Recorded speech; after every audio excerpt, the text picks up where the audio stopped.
G'day guys, thank you for tuning in to another episode of the podcast. Today we have the amazing Luke Tulloch onto the show today, and he is a real science-based online fitness and health trainer. If you look at his Instagram, it is such a significant, awesome Instagram, recognized by all the big names in the industry. He's so fantastic. He spends so much time researching and putting out awesome content and being a really good, authentic coach. And some of the lessons and the wisdoms that he has to share could seriously upgrade your health and fitness levels, especially keeping you sustainable and consistent, so that you can keep progressing and improving for essentially your entire life. So some of the lessons and the wisdom shared in this podcast were absolutely essential to listen to. So please listen to the whole thing, especially if you value your health and fitness. This is like a must listen, this podcast for sure. So if you're interested in anything about Luke, you can check out the links below to find him. I also have an 8-week program that I've just released called Overcome the Chaos. And it's for people who basically need a mental and physical makeover. If you want to learn how to invest in yourself to become the best version of yourself and, focus on fitness and health, be self-confident, get rid of self-doubt, and, really get clear on your vision, mission, and purpose so that you can kick ass, then that program is probably most likely 100% for you. So if you guys are interested in that, you can check the links out below as well. If you're interested in some other things that I have to offer in terms of coaching, bone broth discounts, recipe ebooks, and different video series and things like that, check out the links below, and you can always send me a message. If you're interested in anything, just please send me a DM on Instagram or send me a message to my email or head to my website, and you can apply through the forms there too, which is awesome. If you guys like or get any value from this podcast, please like, share, and subscribe. That really, really goes a long way, especially if you share this podcast with at least one person that you know, especially if it's beneficial to you, because if it's beneficial to you, it'll be beneficial to someone else. And obviously, this podcast is brought to you and sponsored by Eternum Labs, and you can head to eternumlabs.com.au and put in the code Corey for a 10% off discounts for all high performance products, which is awesome. So guys, we were absolutely blessed to have Luke on this show. It was really, really awesome. And we went through some great stuff and some great content and some really practical and useful tools and tips and insights and stories and studies. We talked a lot about studies, especially psychological ones, which is awesome too. So if you really just want to become a better person and you want to be bulletproof within yourself, then this podcast is for you. And I hope you guys enjoyed this podcast as much as I did. And I will see you on the inside. Big love, guys. Talk to you soon. Luke, thanks so much for coming on to the show. Yeah, man. Really nice to be here to have a bit of a chat finally. It's cool, man. Yeah, so like I was saying beforehand, it's great to meet because you're over in Sweden. That's right. Yeah. Sunny Sweden. It's, yeah, it's fun. It's funny because obviously got a few sort of connections over in the Aussie fitness industry and, know a few people through a few people and that sort of stuff. And so it's interesting being in another sort of area of the industry, being overseas and that sort of stuff, and seeing how things are done here and the different personalities and stuff. It's been a bit of a interesting sort of experience there, so that's cool. Yeah, I bet it's been wild because I hear a lot of really good quality products and things come out of Sweden. That's what I've heard. I don't know if that's right. Yeah, well, it's pretty funny because I remember being in Australia, we were all super stoked once all the bumper plates and stuff started getting into gyms and, a few years ago. And then a few of the more specialized places are getting the Eleiko equipment and stuff. And over here, that's the standard, that's the normal thing because Eleiko is based here. And so it's pretty funny. They have quite a strong focus on powerlifting and strength sports, a pretty good culture for that. But then the industry overall in terms of personal trainers and the types of things that people are into from a fitness perspective is still probably 10 years behind the Australian industry. So it's quite interesting. Yeah, that is really interesting because I assume that Sweden would just be super high quality with everything. Yeah, I don't know. Maybe it's a bit of a different mindset, but I found that across Europe, to be honest, because I was in the Netherlands for a bit as well. And it was definitely a bit sort of 10 or 15 years behind in terms of what people were doing in the gym and talking about and that kind of stuff. So it was pretty interesting. Whoa, so go Australia for being advanced in the cutting edge. Cutting edge. Yeah, I'm all about it. So, man, what have you been focusing on recently? Well, for me, I suppose a couple of things. If I'm talking sort of just general life stuff, I think definitely something that we're missing a little bit here, having moved, is sort of having a relationship and a support network and that kind of stuff. So just been trying to make some connections there, and that kind of ties into what I've been doing with my fitness, I guess. Like, I've been trying to get back into footy. So I used to play rugby union many years ago, and there's a rugby club here. So that's a really good way to sort of socialize and meet people and that kind of stuff. So I've been getting into doing a bit of that, which means moving away from, so much like bodybuilding style training and that kind of thing, and actually doing something athletic for once. So that's been fun, man. So that's kind of, I've been working on, doing a bit of speed work, getting outside and running and that kind of stuff, and then trying to just make some connections and that sort of stuff, because you really start to realize how important that is for your overall well-being, obviously.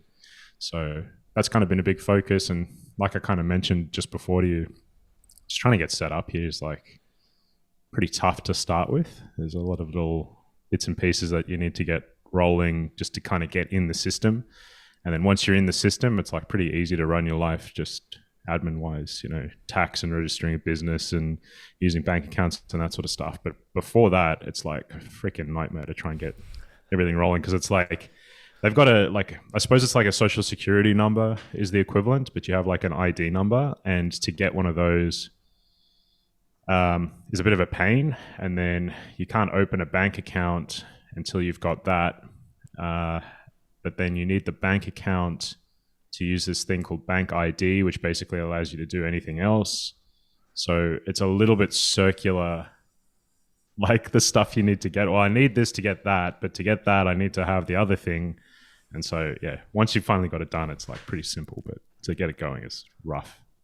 I assume you just head to IKEA.com, and I think they would own the whole of Sweden. Yeah. Well, so funny. You just go register at IKEA. Yeah. Well, it's pretty funny because we got this apartment, right? It was unfurnished, so we had to buy everything new. And so we just did like, listen, we'll try and buy the nicer stuff at IKEA. So we did that. And then you can kind of see across to the next apartment building, and it's like the light fixture that we got in our lounge.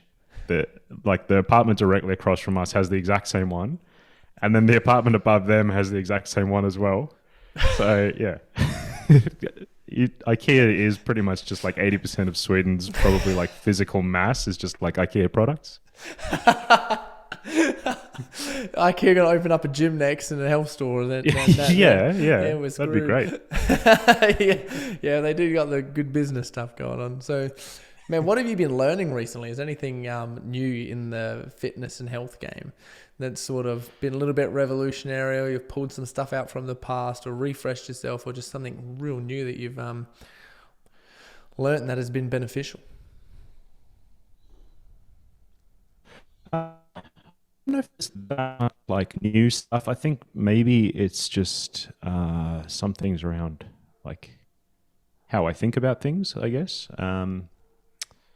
So like I kind of mentioned, just kind of moving on from more athletic sort of type things. I've kind of found that, I guess, having a bit of movement variability and that kind of stuff's been feeling really, really good in a way that it almost like helps the bodybuilding and the physique styles training as well, to kind of have that movement variability. It kind of feels a lot better when you end up getting into bodybuilding stuff. And so I think I've always kind of intuitively known that maybe, but something that I've kind of re-experienced now, and that's reaffirmed that for me. So maybe thinking a little bit less rigidly about, when we're programming for physique and bodybuilding stuff, it's like, hey, you can kind of train athletically and have a great physique, which is kind of obvious. But sometimes I think when you get into this zone of like, well, this is a bodybuilding program, this is how I write them, then you just get stuck in that sort of, this is how things are done, and so that's a bit of a challenge, because there's an expectation when you have clients as well that, okay, they want a program to look a certain way, or they expect it to look a certain way. And so if I'm suddenly programming like, I don't know, something different that maybe involves a bit of a jump or something, they're kind of going like, why am I doing this? Or why would he put this in here? And so it's kind of this dichotomy of like, well, I got to kind of match their expectations and what they want out of a program.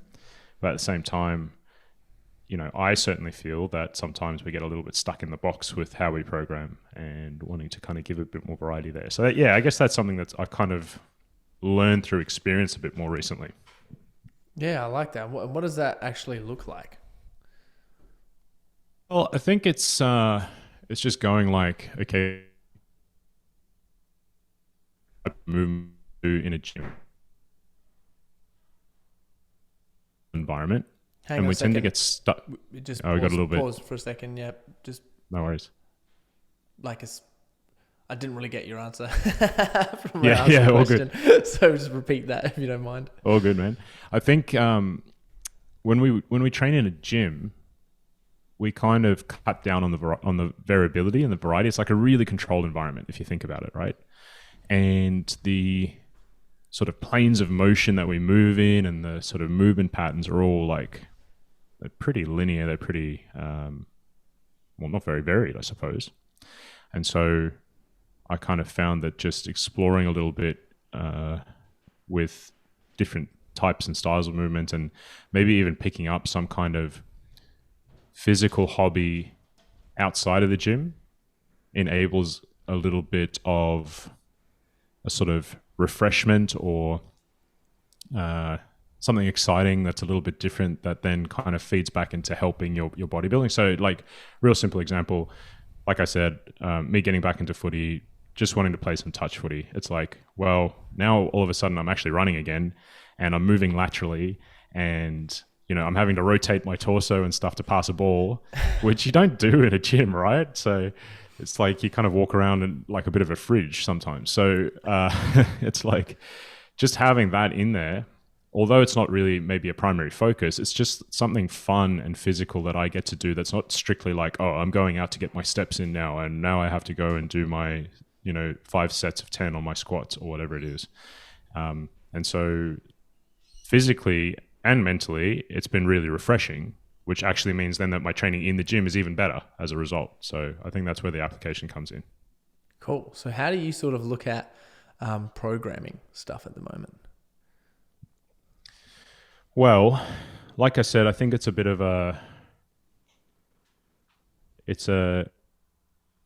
between what's practical, what someone sort of wants to do, and then what's sort of theoretically optimal, I suppose.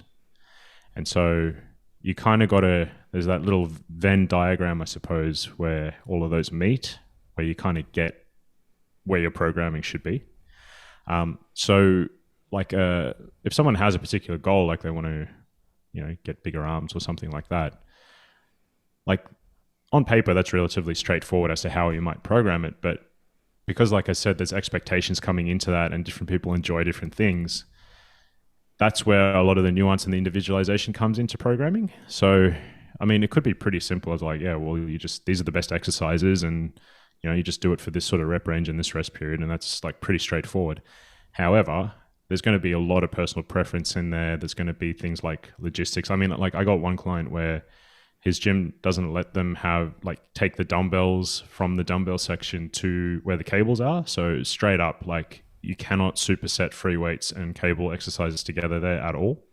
So just logistically, then, okay, I might have something in my head that's really optimal about like the resistance profiles and matching this and that. And like, it just doesn't work. Like, you just can't do it. So, from a programming perspective, I'm just trying to figure out like, where do all of those things meet? And I think the cool thing is about programming is that there's a lot of stuff that's theoretically optimal, but in practice, there's a lot of different ways of doing things. And, going from what's sort of theoretically optimal to just like, well, this is just the practical way I can do something or whatever, or this is not the theoretically optimal way of doing things. It might only be like a 2. So in practical terms, it doesn't really mean anything necessarily.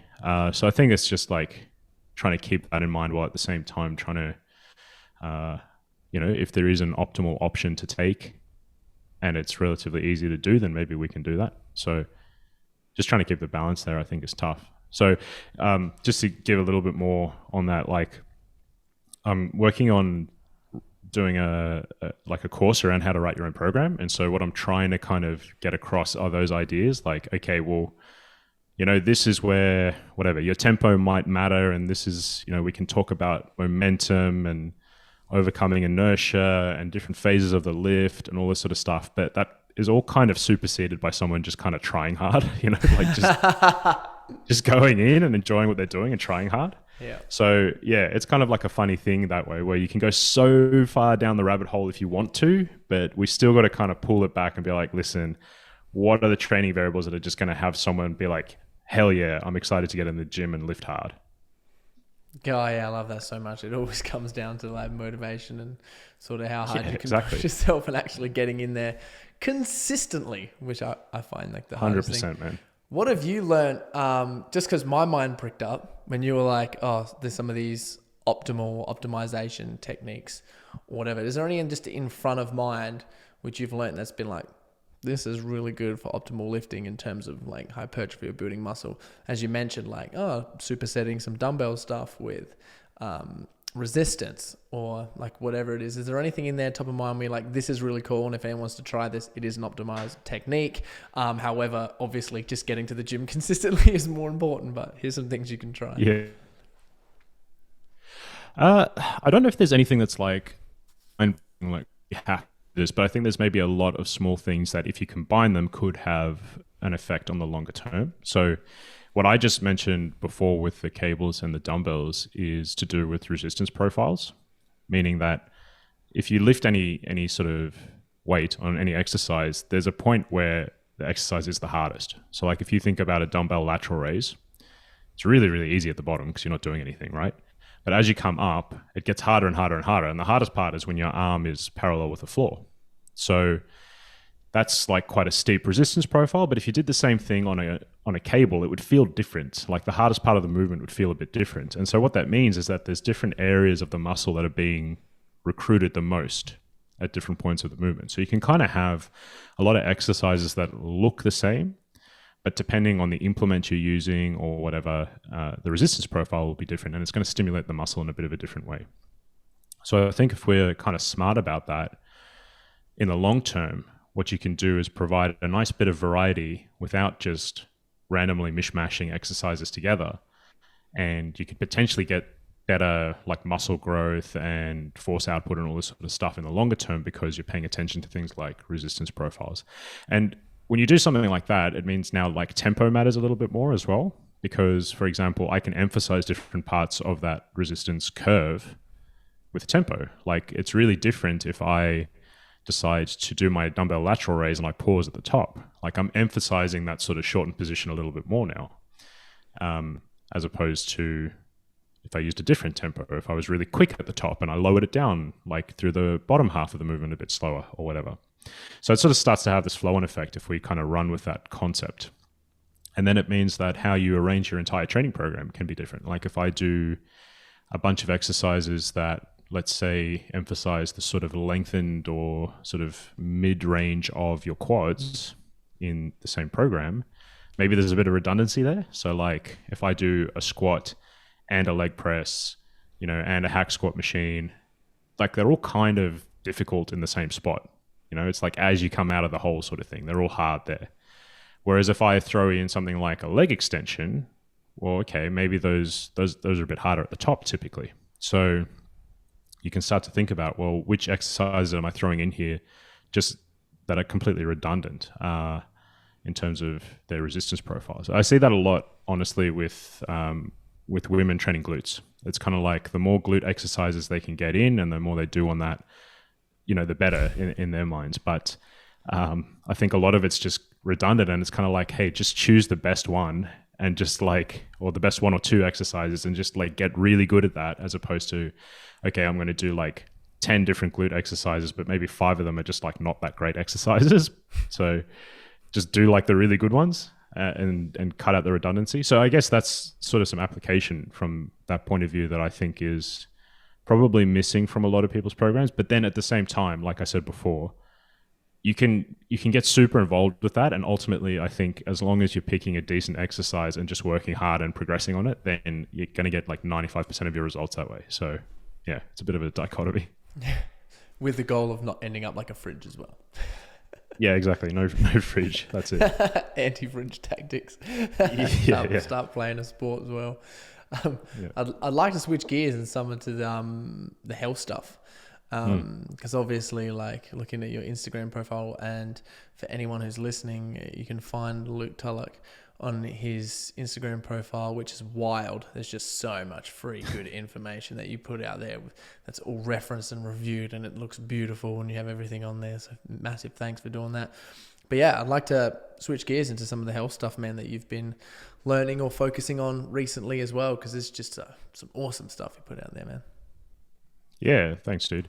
Well, I mean, I think we have to like ultimately think about why we're doing stuff, you know? So a big thing for me that I think's been probably game changing is just really figuring out intrinsic values, which allows us to actually understand how and why we're going to exercise, how and why we're going to eat, and different lifestyle factors like sleep and that sort of stuff. So I guess I'll tell a little story about how I first started thinking about this. It's probably like my early to mid 20s. I sort of just learned how to budget and how to like prioritize, like where am I putting my money? And what that allowed me to do is to kind of really prioritize stuff, because yes, there's a lot of stuff that I think is fun to spend money on that maybe gives me something, but there are some things that are more valuable than others, like allocating $1,000 to buying supplements a month versus $1,000 saving up for a holiday or something like that. You know, for me, that's a no-brainer. Like the holiday is more important to me ultimately. So it really starts to help you to like think about, okay, what are my priorities? Resources to that. And so that made me think a little bit more when I was working with clients and we're going through on fitness stuff. You know, what are we going to prioritize in terms of where we direct our other resources, whether it's our mental effort or our time or our physical effort and that kind of thing. And so there's a lot of people who might have a particular physique goal or something like that. And I think that it's important to kind of recognize, okay, maybe I have this physique goal or something, or a strength goal or whatever it is, and I need to understand what it's going to take for me to achieve that and whether that supersedes other things in my life. So for example, okay, if I want to get below 10% body fat, that's cool. There's some pros and cons to that. You know, this is what it's going to take for me to get there. And it might mean reducing the number of social outings that you have, or eating foods that you enjoy eating, or maybe giving up drinking, or whatever it is. So you kind of have to think, okay, well, which of these things is more important to me right now? And to really understand that, you need to understand what your intrinsic values are. And ultimately, it's like maybe getting below 10% body fat, that's not really like anything that's necessarily like an intrinsic value, but perhaps you can reinterpret it and be like, well, the reason you want to get to the below 10% body fat maybe is so you can feel more energetic, or so that you can feel more confident, and like that's something that's super valuable to you.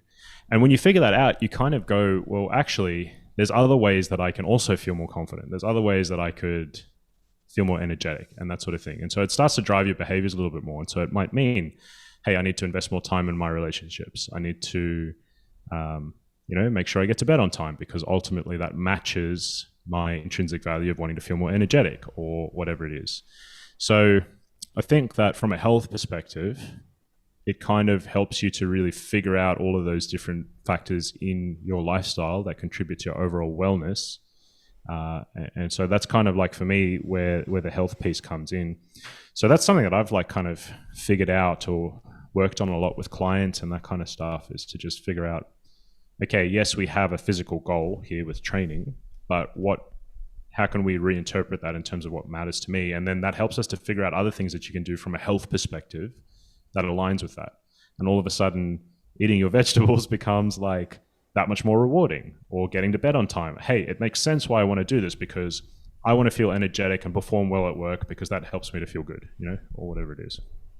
Yeah, I think especially in terms of, just for some of the people that like I work with, they just really value being able to give their best energy and value to all of their clients, their business, their success, be a good leader, their family, everything else like that. And I think it's a really important message that you've shown for anyone listening, that if you can get really clear on why that's important to you, it's going to make it that much easier for you to do the simple things like go to bed earlier and eat healthier food. So for people who have sort of had some sort of success, or they're on like a, had some momentum with their life, and they've maybe touched on the fitness and health industry a little bit and dabbled into some things, and they really want to start investing themselves to really upgrade their energy, their self-confidence, how they feel, how they can focus.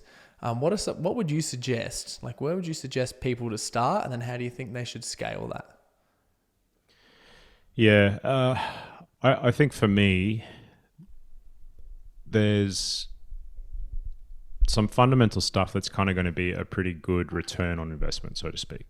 So when we say return on investment, I mean like investment of your effort and your time and your energy and your focus and all that kind of stuff.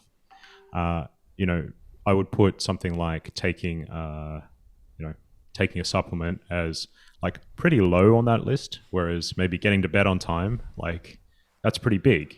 It has a really big flow-on effect. So sometimes there are simple things that I think provide a really big return on investment of focus. Now, one of the things that we have to do is we have to figure out which behaviors are actually moving us towards our goal and align with our intrinsic values, and which behaviors aren't doing that for us. And the idea there is that you just want to start to build habits that obviously allow you to move towards that intrinsic value a little bit better. So I often actually think the first step is sort of cultivating some form of self-reflection and just kind of figuring out what behaviors here are really serving me and moving me towards my goal, and what aren't, and maybe where do I need to try and institute a change, and that sort of thing. I think you can't alter a behavior and build new habits unless you're aware of your current ones, right? So I think like just being able to start noticing what you're doing on a day-to-day basis. What are the cues?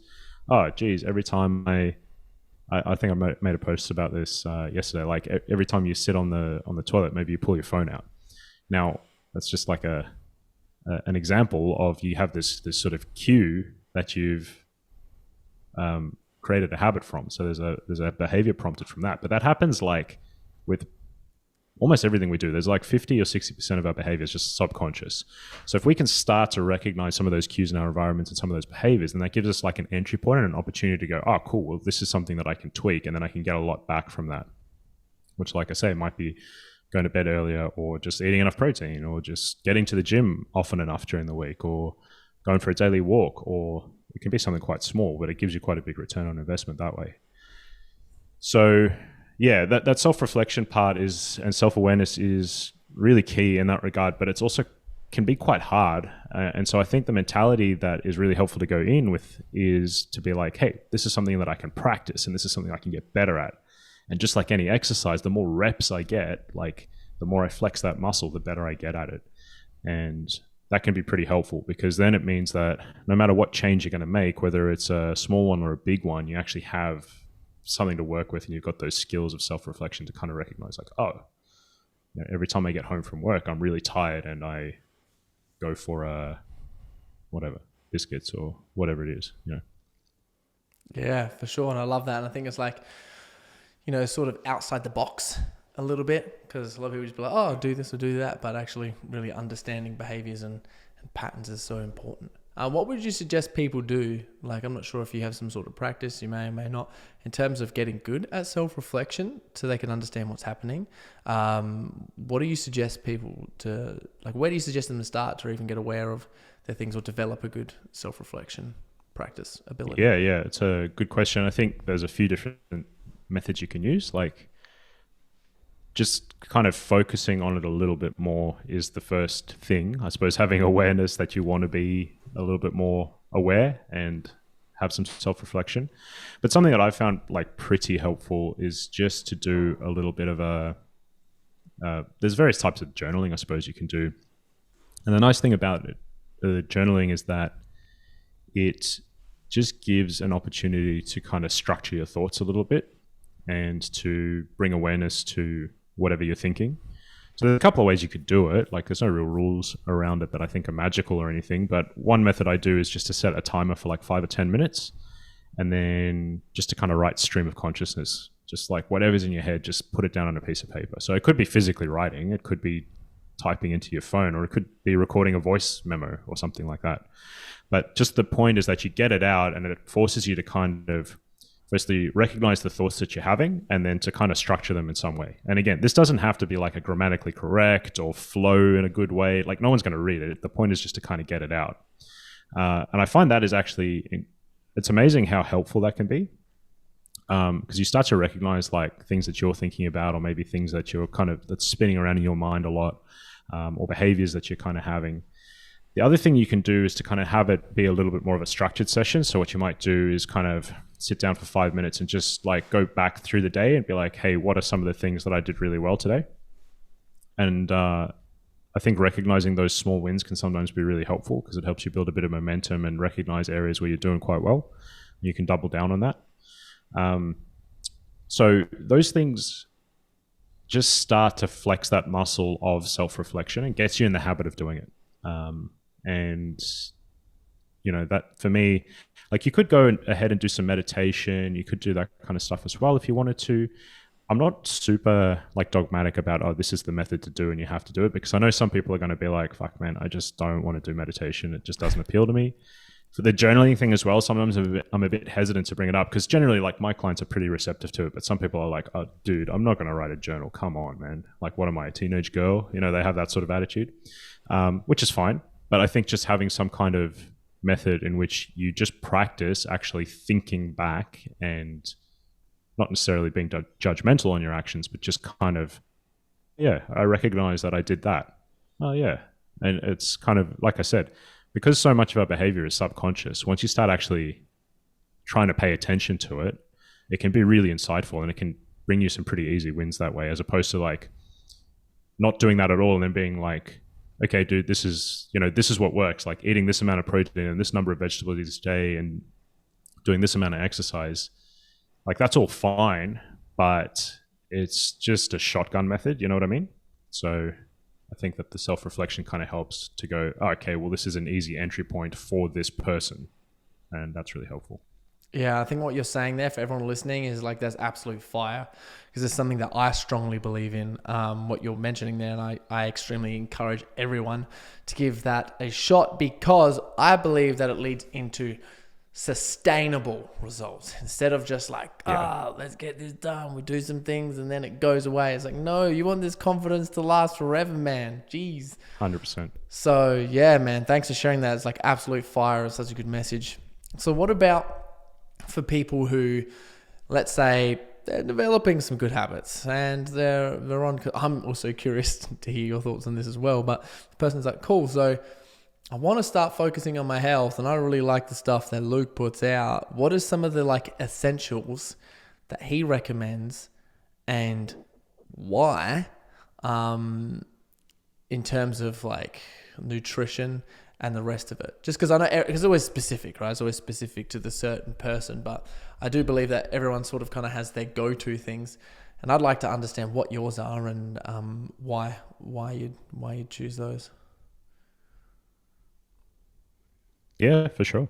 So I kind of think of things in like a hierarchy. So there's some stuff that's like, this is going to give you the most bang for your buck. And then like this other thing also matters, but it's just like not as important unless you've done thing A first. Ooh. So when we're the overall like calorie load is pretty important. And I think sometimes when I say that, people automatically go, oh, he means counting calories or something. I don't necessarily mean that. I just mean you got to have some kind of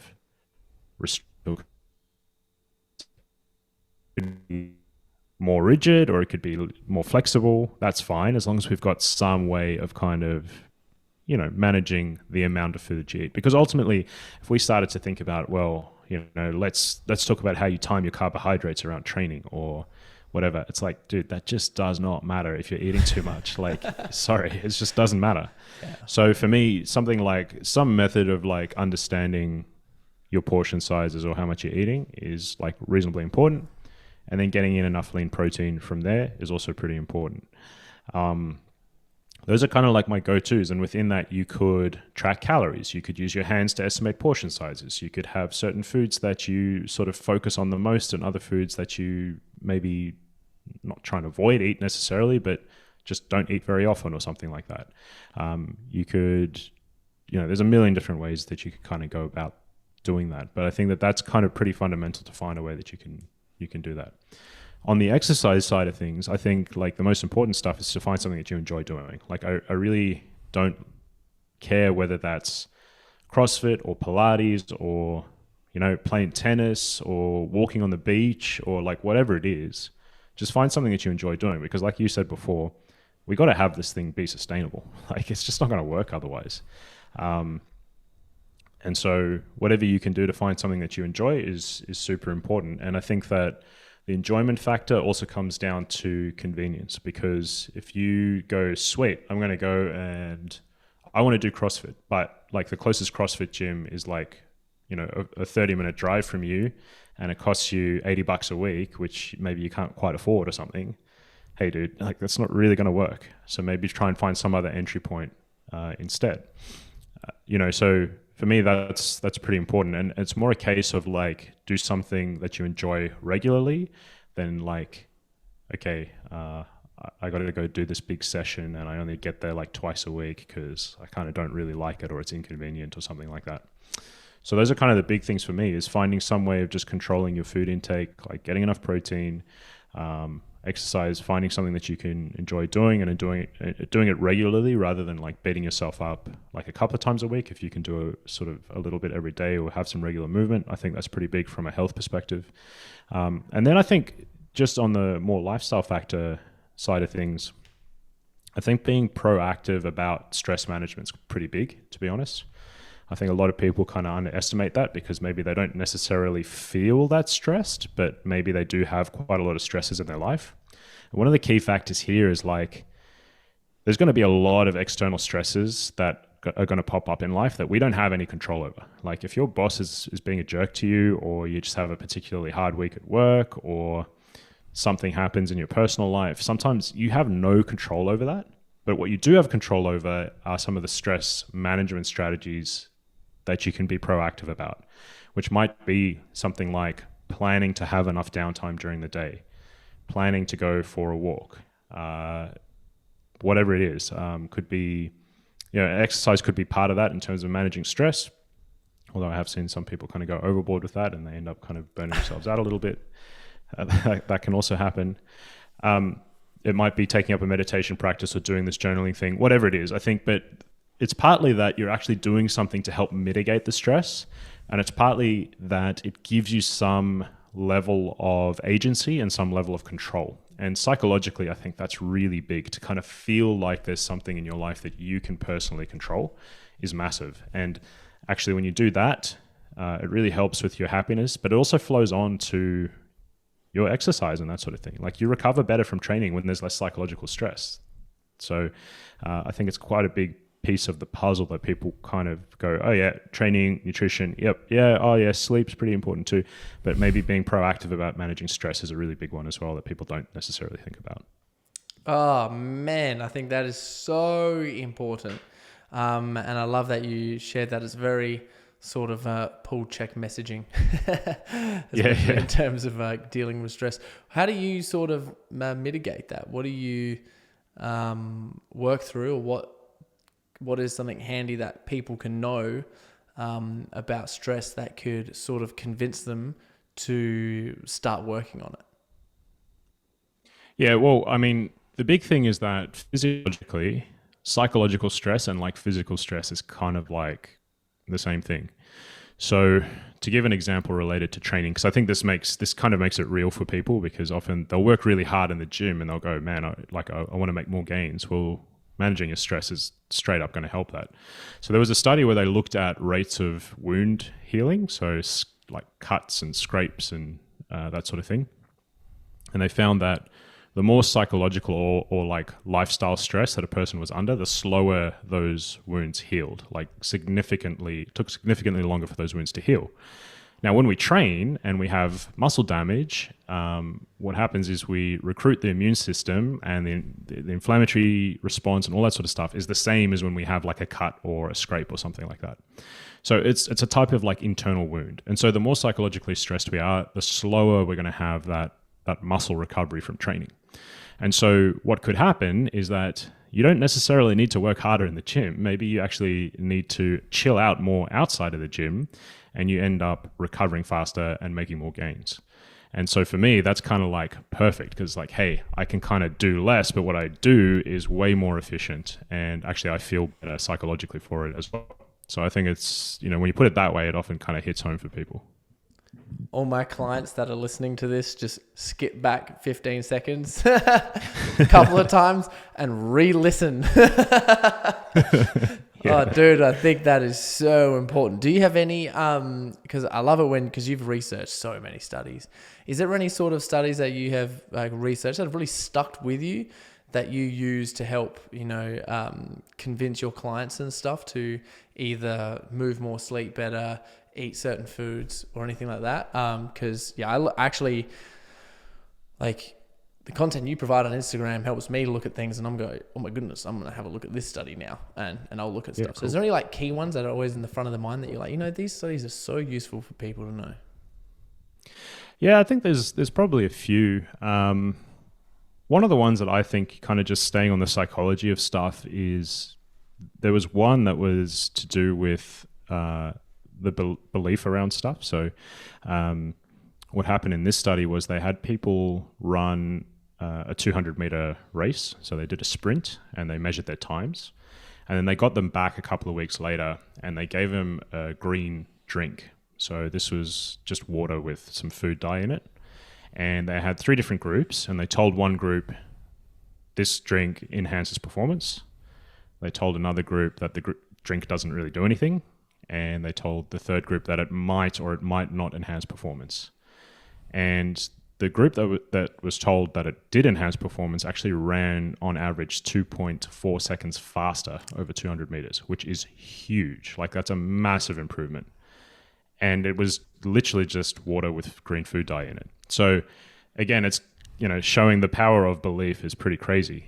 And there's been lots of other studies like that. I mean, there's another one where people were told, they did I think it was like a VO2 max test, or it was like a sort of time to exhaustion cycle kind of thing. And they told one of the groups that they had really good genetics for this kind of thing, and they told the other group that they didn't. And the group that was told they had good genetics for it did way better. That is cheeky.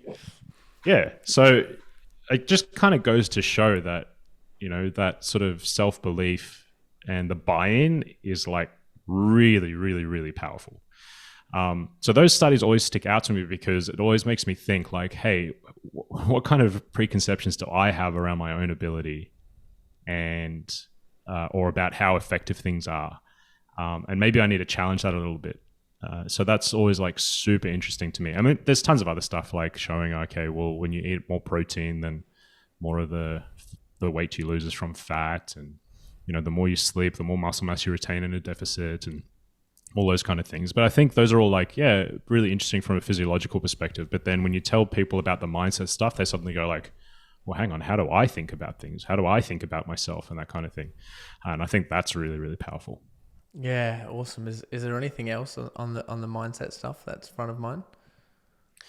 Not that comes immediately to mind, man. But like the thing is, those studies are all over the place. Well, I suppose if we want to talk a bit more about like placebo and that kind of thing, there's been research where, like even the sort of shape and color of like pills that they give you, in terms of drugs, affects how effective the drug is. So like you'll notice that stimulants are usually red or hot colored, and tranquilizers are usually like blues or purples. They found that giving the same drug via a pill versus an injection, the injection is more effective. If the person administering the drug is wearing a lab coat or like a stethoscope or is dressed like a doctor, it's more effective than if they're dressed casually. So there's just so much that kind of goes into the effectiveness of, what we see or do.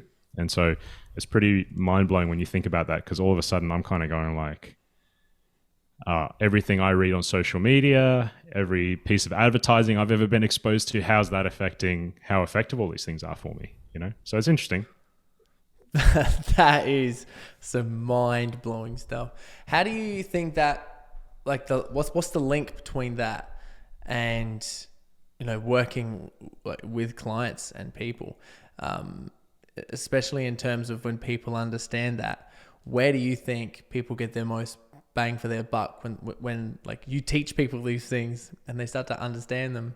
Where do you think that it comes most important in their behaviors in everyday life? Well, I suppose there's a couple of things. I mean, as a coach, you kind of go, well, I need to pay attention with how I'm presenting things to people now, because obviously that's going to have quite a big effect.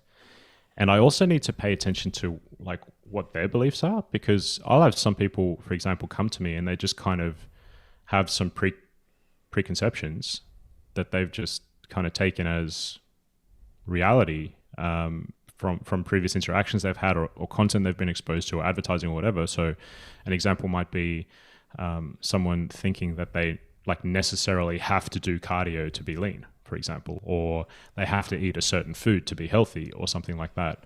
And it's just kind of so ingrained in their psyche that they just take it for absolute granted.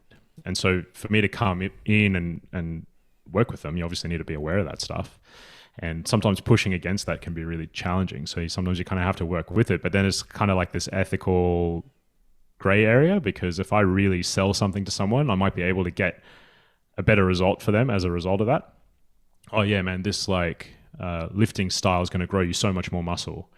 Okay, maybe they get better results from that, but I might be telling porkies, it might not be the truth. So like, it's this really weird ethical gray area, I think. So, I don't know. I think from our perspective, it's just a case of like, again, okay, we have to find where that personal preference meets sort of the objective evidence that we have, and find a good way of mixing that. I guess like the art and the science kind of meets when it comes to programming and coaching for people. And it might mean that someone with sort of a really similar goal, you might approach it quite differently depending on the person, just because of their training history and their beliefs and that sort of stuff. So yeah. Yeah, dude. And I think it's quite beautiful and really important to consider, because obviously, as you mentioned, the power of the mind is just so strong. It's crazy. And, if everyone is listening right now, if you're doubting yourself or doubting anything, it's like, believe in yourself, like you got it. Yeah. I think that's the funny thing though as well, like, because when you tell people that, they kind of go, oh, so I just need to believe myself thin or something. And you're like, well, okay, it doesn't quite work like that. But I mean, it does speak to being aware of like that awareness thing that we spoke about earlier, like just being aware of your thoughts and feelings and stuff, and focusing a bit more on that, being mindful and present of it, I suppose helps. And what are you, because I'm just really curious, man, what are you really, really passionate about? I think improving is big for me. So for me personally, but I also think for any clients I work with, or anybody in any professional field or anything, the pursuit of getting better is really important. And so that can open a lot of doors for people when they're getting into fitness, because sometimes we tend to compare ourselves a lot to other people, or we have a sort of an objective standard we want to reach. Like, I want to weigh X amount, I want to lift Y amount. But ultimately, if you can kind of reorient to the process of getting there, then you can derive a lot of satisfaction from that, and you can kind of feel successful regardless of whether you kind of hit that number or not. And so I think that just kind of being process oriented and focusing on improvement is, I think that's kind of the big thing. Yeah, for sure. What do you think? Thanks for sharing that. I think that's awesome. What do you think, like for you, has been some of the biggest hurdles and roadblocks that you've had to like get over or overcome in your fitness and health journey? Well, I mean, man, I think I went through a similar track that many people have experienced in when you're in the health and fitness industry and you're kind of surrounded by reasonably athletic, fit, good-looking people, especially with the rise of social media displaying only certain aspects of their lives, like it gets really difficult because you start to compare yourself to that. And I think although I really enjoyed the pursuit of like building muscles and getting lean and that sort of stuff, it was really valuable for me in a lot of ways. Like in a lot of ways, I also think there was this sort of sense of, well, I have to be in shape to, be a good coach, or at least show people that I'm a good coach, that I know what I'm talking about and that sort of stuff. And I think that sort of pressure was pretty unhealthy. And I went through a period maybe 3 years ago or something where I just did not want to train. I didn't want to even be in the gym. Nothing, like just so over it. But there was still kind of that fear of like, well, I can't lose what I've built and I have to look a certain way and that sort of stuff. And that kind of kept me showing up, but I really wasn't enjoying it. So yeah, I think a lot of people probably have those struggles. They have those pressures of wanting to look a certain way and fit a certain mold, which is understandable. And there's nothing wrong with that necessarily. But again, if you can reorient to like, what's this process giving me, and maybe match it to your intrinsic value. So for me, it might be like, it's important to me to strive to be at the top of my field or to fulfill my potential as a coach or something like that. Maybe that doesn't necessarily involve looking a certain way. You know what I mean? So for me, being able to reorient that sort of extrinsic value of looking a certain way, lifting a certain amount, to something that's like, how can I reinterpret that as the internal drive? Oh, cool. Well, now there's other ways that I can pursue that. And it takes a lot of the pressure off and gives me more avenues to kind of grow as a person. So, yeah.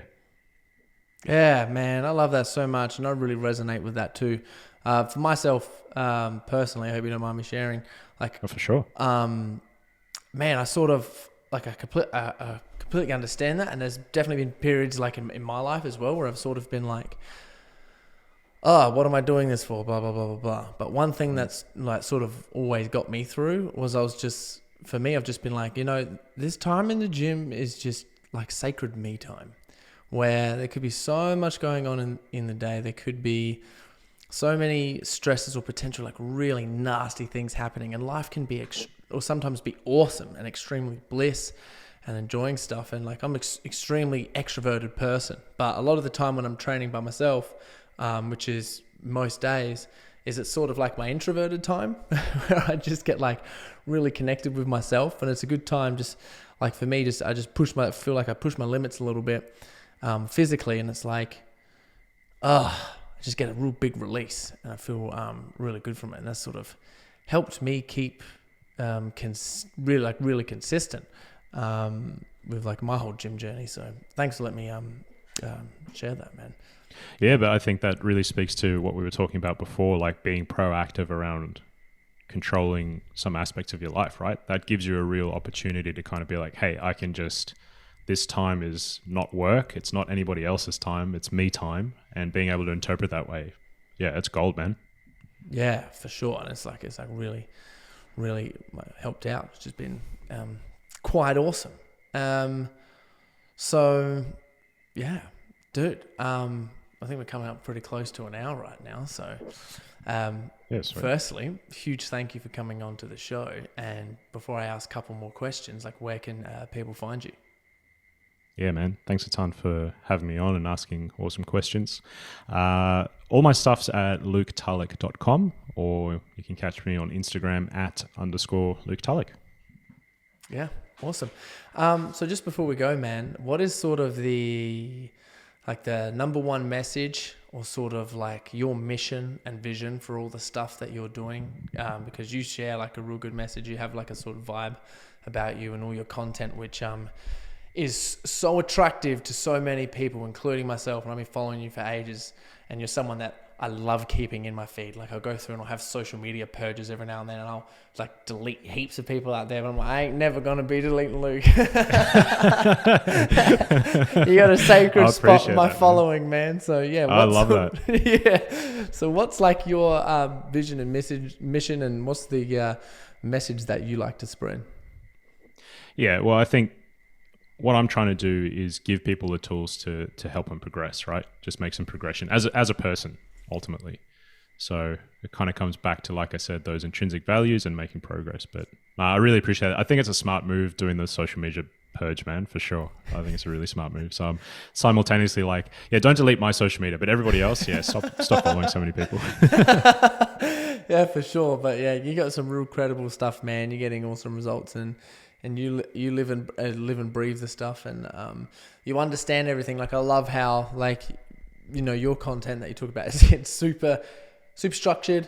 There's a lot of awesome wisdom in there. There's a lot of studies, and then we go on this podcast, and it's all lifestyle, mindset, psychology stuff, just to get you motivated to take action on the things that we're talking about. So if you're listening to this and you understand that learning why and understanding how important it is to learn something on like a deeper level, which is going to affect your decisions for sustainability in terms of enjoyment and progress and confidence and stuff, follow Luke, because he's got all the action steps and all of the information that you need to make the right decision. So a massive thank you for sharing all that stuff, man. And thank you so much for coming on to the show. I really appreciate it, man. Thank you. Oh, thanks. That was an awesome podcast, man.